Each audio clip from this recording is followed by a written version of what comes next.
Welcome to the Burnout Recovery Podcast, a guiding resource dedicated to healthcare professionals on their journey to overcoming burnout. Spearheaded by Dr. Joe Braid, a certified professional coach and rehabilitation physician.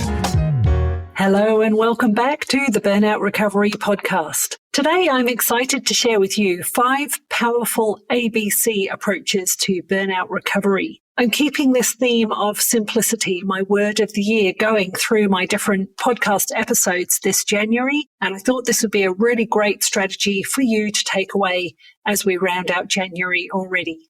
And as someone who's worked with hundreds of healthcare professionals, I've found that the most effective strategies are often the simplest to remember and implement, especially when we're feeling overwhelmed. So I've got 5 different practical frameworks that you can start using today. The first one is awareness, boundaries, and compassion. First up is what I call the foundation framework. Start with awareness. Notice what's depleting your energy and what is filling your cup. That is such a great balancing tool to start off with. And I recently worked with a surgeon who became aware of the hundreds of notifications she was receiving daily. And that simple awareness then led to the transformative change of what she could do about this situation, this daily distraction and disturbance that she was having. Next, establish boundaries. These aren't walls, but they're clear guidelines about what you will and what you won't accept. Maybe it's turning off non-essential notifications or learning to say no without the guilt. And finally, one of the approaches that I do talk about a lot and sometimes takes a while to really click in, and that's okay, is compassion, particularly self-compassion.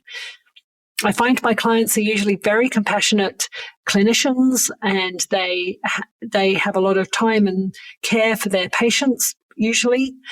However, how they speak to themselves can be so different to how they'd speak to a colleague or a friend, especially in the depths of burnout. So just think about that voice and how you speak to yourself.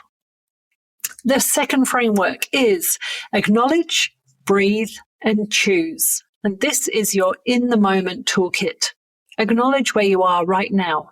Are you feeling overwhelmed, exhausted, cynical about work? And simply naming these feelings can really reduce their power over you.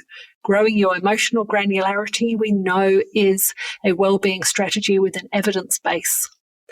Then breathe. Take a moment to pause. When was the last time you took a deep breath without thinking about your next patient or meeting? And finally, choose your next step intentionally, not from a place of reaction, but from a place of response. Here we go. ABC framework number 3, audit, batch, and clear. This is your practical productivity framework. Start with an audit of your current commitments and responsibilities. What is essential and what is there out of habit? Then batch your similar tasks together. Handle your emails at set times. This is overlaying with boundaries and distractions. Group patient documentation that you might need to do, and schedule meetings back to back rather than sporadically. And finally, clear what's not serving you, whether that's physical clutter in your workspace, digital clutter on your phone or laptop, or emotional clutter in your relationships. The fourth framework is accept, balance, and create. This framework is about moving forward.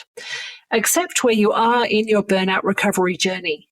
And remember, acceptance isn't resignation. It's the first step towards change. And that is so great when you are on that journey of change, of doing something differently.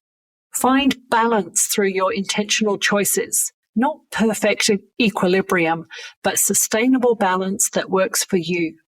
Then create new possibilities. I love this zone.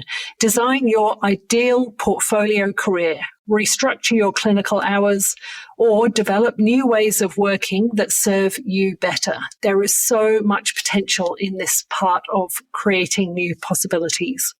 And the final framework is align, build, connect. And this is really focusing on sustainable growth. Align your actions with your values. Are your daily activities reflecting what matters most to you?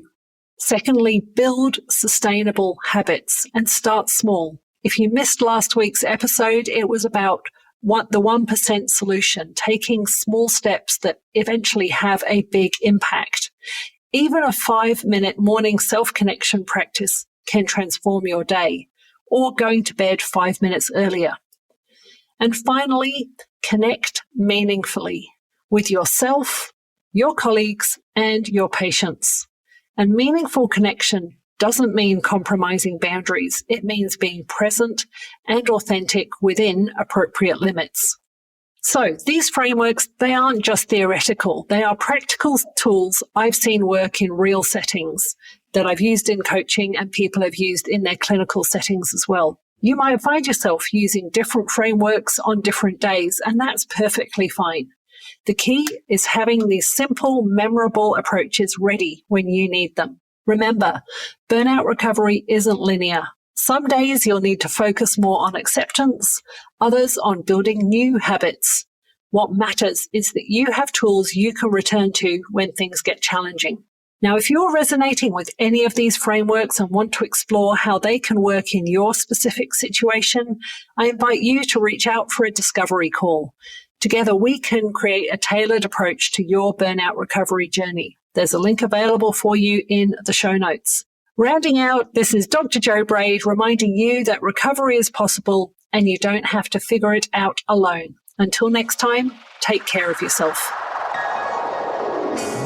Thanks for listening to this episode. Schedule a free discovery call if you want to learn how I can help you. Dive right in with my 60-minute burnout strategy session, or experience Program Vitality, my tailored one-on-one burnout recovery program.